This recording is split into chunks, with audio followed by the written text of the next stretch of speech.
Hi guys, welcome to this video 1625, a very common jazz chord sequence. You might find the sequence, especially in this key, the first four bars of Have You Met Miss Jones. There are also many other tunes that feature this chord sequence, so super important to understand it and know what to play over it, how to approach it. So you've got the 1, the 6, the 2 and the 5. By the way, this is a free PDF, totally free. I'm going to put the link in the description. It doesn't only come in B flat, it comes in concert pitch, E flat pitch and bass clef too. Okay, so I've just started, if you're a beginner, from the chord tones, just using the chord tones, the root, the third, the fifth and the seventh, and then just going through different layers, if you like, or different ways to build up the theory, but more importantly that practical knowledge of ear finger coordination. Now these are only suggestions, and most of what I've taken is from people like Clifford Brown or Blue Mitchell, the great jazz trumpet players, Fats Navarro of course. So let's have a listen to number 1.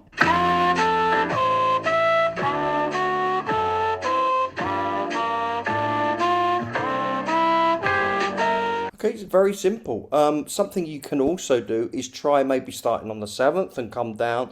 Any linear way of just getting through those changes. You don't have to use crotchets or quarter notes either. You could use 2 beat notes. Just maybe go from the 3rd to the 7th and then to the 5th to the 3rd. And just work your way through the progression, always thinking, where am I going next? Very important to get that forward motion. Okay, so for B, I've incorporated the 9th.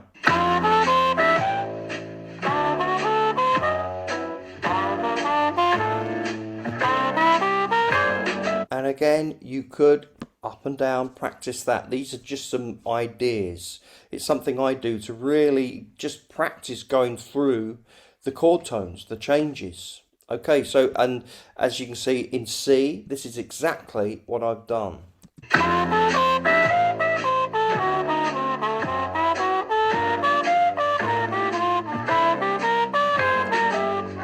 So very important. I mean, like I say, these are just ideas. You want to be doing this without reading. Okay, you're trying to develop that chord knowledge, that forward motion, and just being super fluent playing through the changes.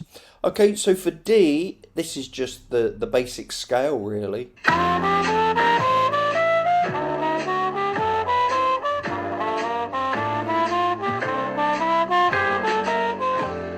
So just remember G major starting on the A, G major starting on the D. Here, this is E7 with the flat 9. There is so many different scales you could put there, but I've just put that with the flat 9, the 5th or the dominant in the key of A. Okay, next we are targeting the thirds. This is fantastic. I got the idea from this from Hal Galper's Forward Motion book. I highly recommend that. Forward Motion by Hal Galper.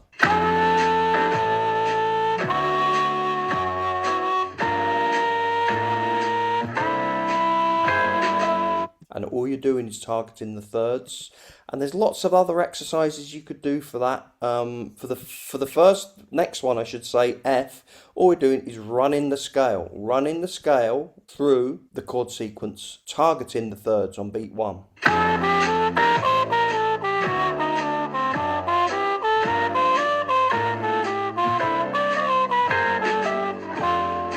Okay, next we are playing the thirds, but using chromatic enclosures.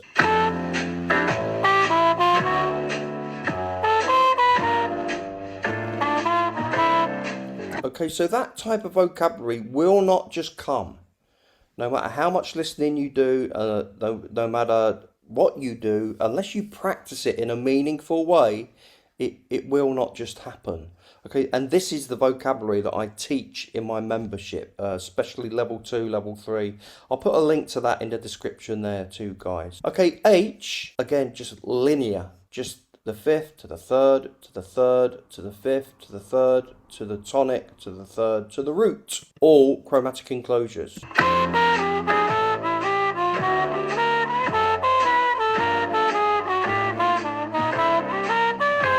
Now, of course, you wouldn't play a solo like that with all of those chromatic enclosures. It's a great way to practice because you really do understand, do I know my chromatic enclosures? And then you can start using chromatic enclosures with other elements of jazz vocabulary. I'll show you that at the end. I've done a little bit of an improvisation. Okay, here we are, and this is something I got from Fats Navarro, which is that didn't do be up. Very common, you hear it all the time, but Fats Navarro was one of my earliest influences, if you like. I had a Fats Navarro transcription book, and that's what I saw, that's what I heard, and so that's what I stole.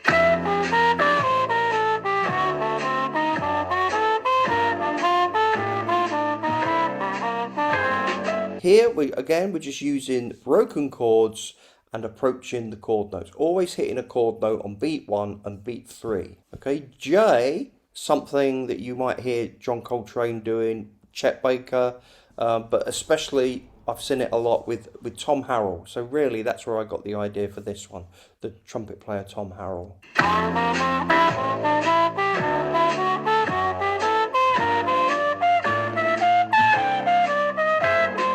Okay, and then K. Well, here, let's just go back to J with just 1, 2, 3, miss 1, and then 5, and then always hitting the chordal note. So you can see I'm hitting the 3rd, the 5th of the G, and then we hit the root, and then the 3rd, and then going up, I suppose, to the C, and then we get that nice pattern, and it really can help you get you through some awkward changes using that type of pattern. Okay, K. Clifford Brown, you can also go up as well. So 2-note enclosures.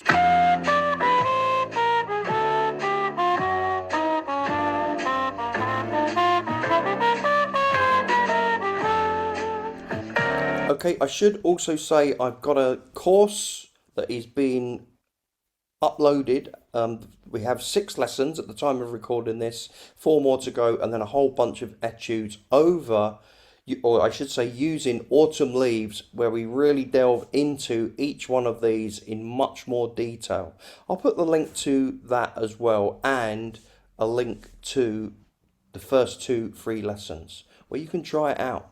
Okay, L, this is a Clifford Brown. Again, we're just using forward motion.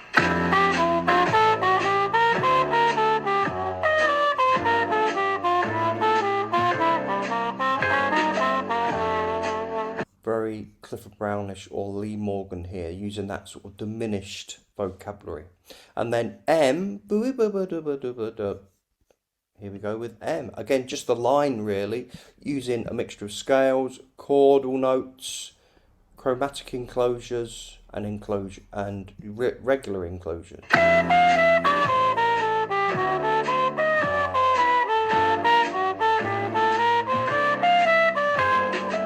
Okay, remember this is totally free, gun mode. I'll put that in the link as a link in the description for you to play along to. All the demos are there too, and a backing track for you to practice over. So here I'm just going through the 1625 a few times, improvising, but I think using quite a lot of the elements in this lesson.